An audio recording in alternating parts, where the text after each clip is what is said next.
Shalom. First and foremost, I want to give all praises, glory, and honor, which is due unto Yahawashi, Ba'ashem Kadash. Double honors to the apostles and bishops and elders of Great Moon rule well. And shalom to the elect of Yahawashi, the elect of Israel, starting with 144,000. I'm going to play you this clip from the Joe Rogan podcast and get straight into it. Update in the chip. Do you have your update? You can fly if you have your update. Did you update your brain? dick? Did you update We only your have brain? your flaccid penis. We need a hard penis. If you have the brain chip, we'll let you pass through. You don't ever have to worry about identification ever again.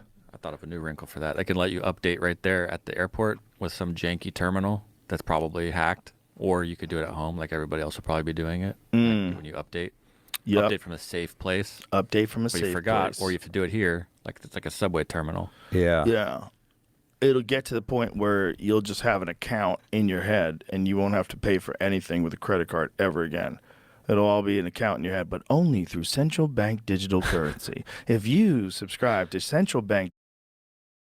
That's pretty much the point. The point is that, the major prophecy that we're looking out for, that we're waiting for, okay, is the fulfillment of Revelation 13 and 16, which I'm going to read now. Okay, let's go into the blue letter. Right, this is Revelation chapter 13 and verse 16. It says that he causeth all, both small and great, rich and poor, free and bond, to receive a mark in their right hand or in their foreheads. That's talking about the mark there is talking about the microchip implant. This is the mark of the beast. Okay. So what they're talking about in this this clip with Joe Rogan on his podcast is brain implants and thought criminals. Okay, like you have in that movie Minority Report. And what that really goes into, and what this chip is, this is a step for the elites to fulfill a major step for them to fulfill their New World Order ideals, okay? Because ultimately what they want to do is, in their New World Order structure, they're going to be at the top like gods, okay, whilst everyone else is going to be just slaves underneath. Okay, and they want to have that technology where they can basically just be all up in your thoughts and know everything, man. And that's why the scriptures tell us that they want to be like the Most High, which I'm going to get that in Ezekiel 28. Right, but let's finish up this prophecy. Verse 17. So we know what the mark is. The mark is the microchip implant. Okay. Revelation 13 and 17. And that no man might buy or sell, save he that had the mark, or the name of the beast, or the number of his name. So without that implant, you're not going to be able to, they're going to have it in society where you're not going to be able to buy or sell in this man's society without that chip.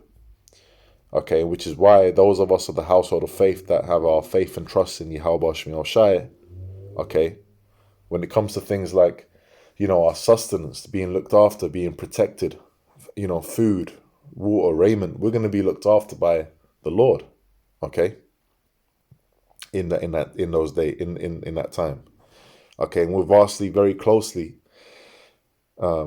very quickly, approaching that time, okay.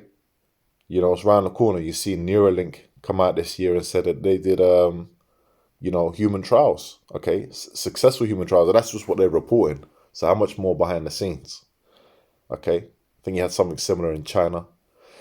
So I'm going to keep reading from there I'm going to go to Ezekiel chapter 28 and verse 2. It says, Son of man, say unto the prince of Tyrus, Thus saith the Lord Yahawashi, because thine heart is lifted up, and thou hast said, I am a God, I sit in the seat of God, in the midst of the seas, yet thou art a man, and not God, though thou set thine heart as the heart of God. Okay, so what are they trying to do? They're trying to say that they're the Most High. Okay, let's get another precept on that. And I'm going to come back to that because there's some more I want to read in that. This is Isaiah the 14th chapter verse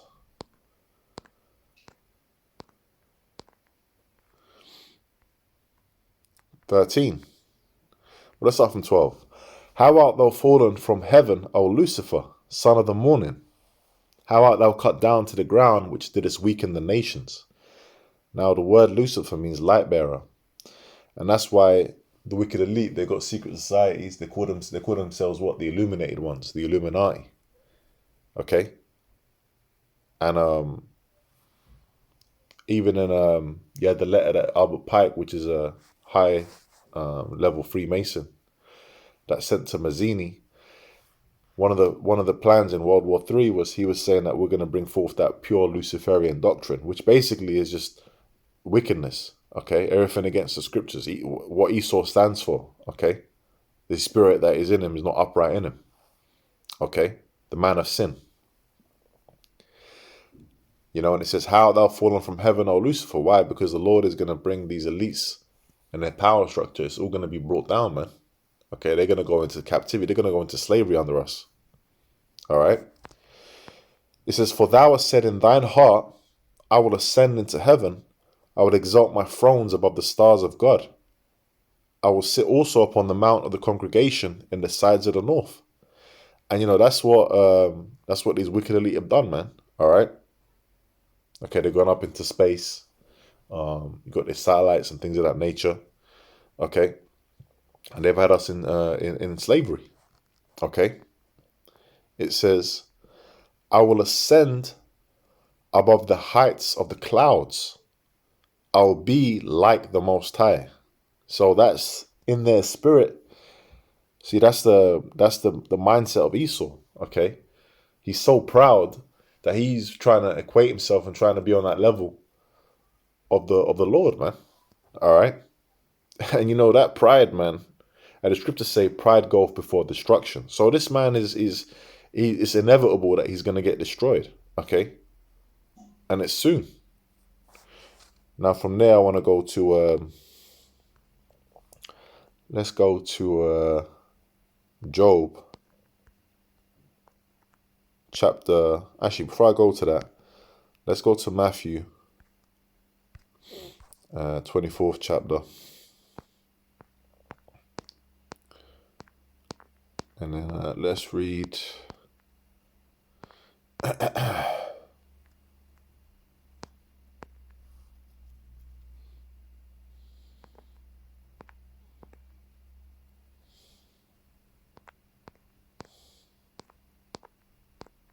verse 22. This is Matthew chapter 24, verse 22. "And except those days should be shortened, there should no flesh be saved. But for the elect's sake, those days shall be shortened." So everything's getting sped up. Okay, the elect's sake, meaning what?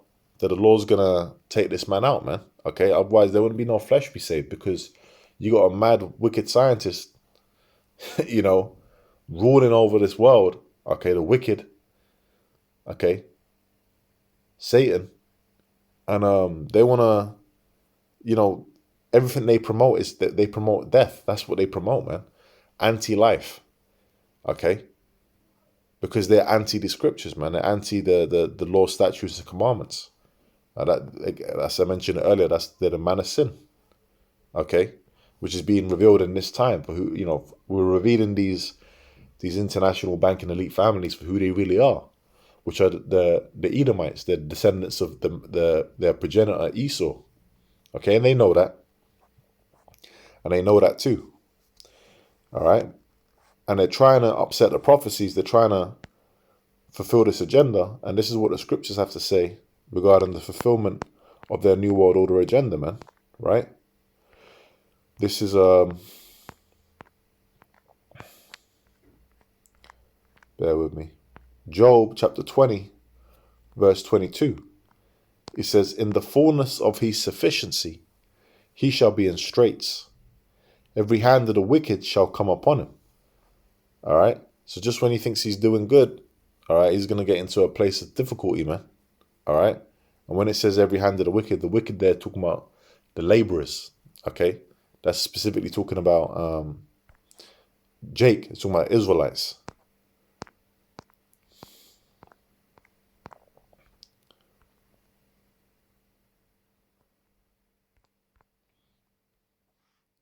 go back. There we go. Right? And the precept for that is in James the 5th chapter. In fact, let me go there quickly. Let's go there. Since we brought it out. This is James.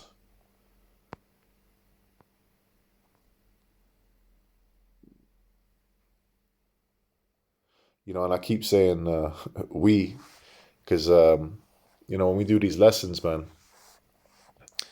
you know, it's we're all being edified together, you know? Yeah, you got the different lessons. You got the lesson, and then that's being done by the teacher. Then you got the lesson on the comment boards, you know, the scriptures that get posted. If it's a live, you got the lesson in the chat. So lessons within lessons. The scriptures say, "Let all things be done unto edifying." Okay.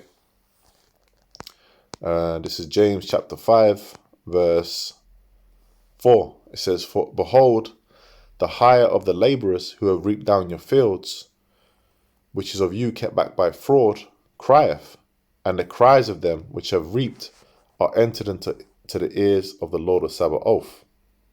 Okay. So it's talking about the laborers, right? Now let's go back to Job chapter 20.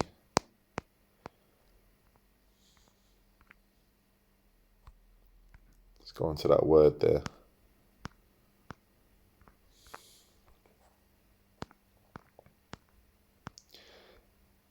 A laborer, a sufferer.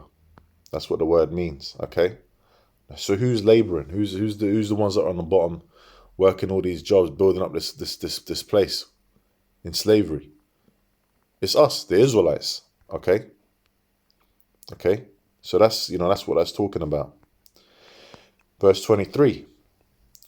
When he is about to fill his belly, Yahawashi shall cast the fury of his wrath upon him, and shall rain it upon him while he is eating. So just as he's about to take that bite, that last bite, as he's about to fulfill this agenda, the Lord's going to rain it upon him. What's going to rain? This destruction.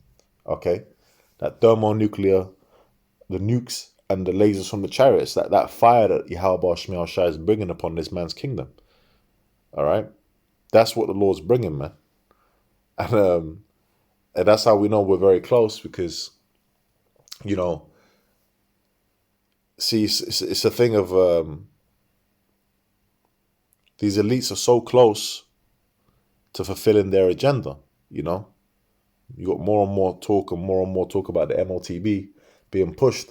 So that's why on the right, and that's what's being pushed on the left-hand side. That's why on the right-hand side, you know, we're doing more and more videos, more edifications coming out, okay? And, you know, pushing hard and edifying about the chip, you know, the MOTB prophecy. And pretty much, you know, the Lord is getting ready to pounce on this guy, man. Okay? You know, like just as he's about to make a move, the Lord's gonna pounce on him. So that's how we know that when this man brings out the chip and makes it mandatory, okay, we know that everything's gonna move quick from there. You know, we ain't gonna be in his kingdom for no 10 years and the people were getting chipped. It's not going to be like that. Everything's going to move quick. Okay, because that's the final prophecy. That's basically we're waiting for before them nukes start flying, man. Okay, before World War III reaches its culmination. Okay, that's that fury that the Lord's going to cast upon him. Now let's go back to Isaiah the 14th chapter. No, sorry, Ezekiel 28th chapter.